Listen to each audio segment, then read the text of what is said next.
January 23rd. Direktang lumapit sa Diyos.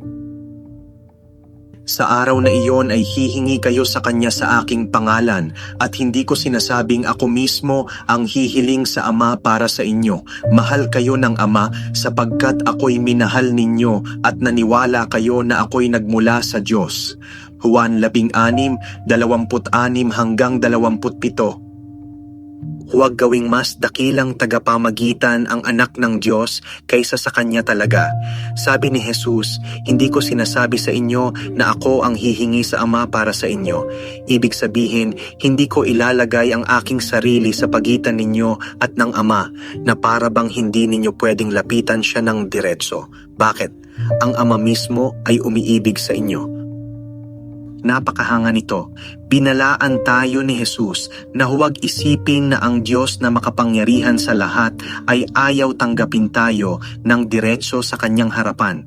Sa pamamagitan ng diretso, ang ibig sabihin ay gaya ng sinabi ni Jesus, hindi ko dadalhin ang inyong mga kahilingan sa Diyos para sa inyo.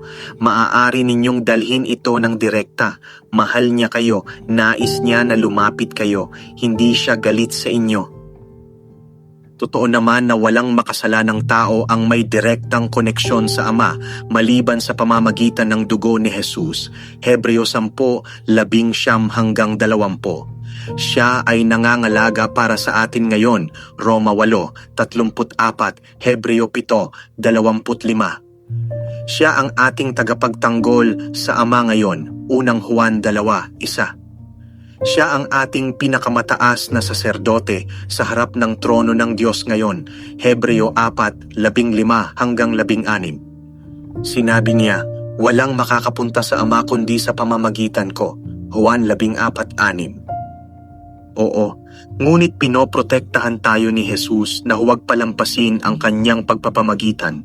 Hindi ko sinasabi sa inyo na ako ang hihingi sa Ama para sa inyo, sapagkat ang Ama mismo ay umiibig sa inyo. Naroroon si Jesus, nagbibigay ng palaging patotoo na tinanggal na ang galit ng Ama laban sa atin.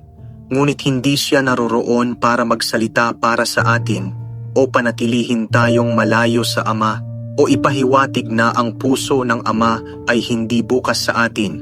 Kaya ang Kanyang sinabi, ang Ama mismo ay umiibig sa inyo.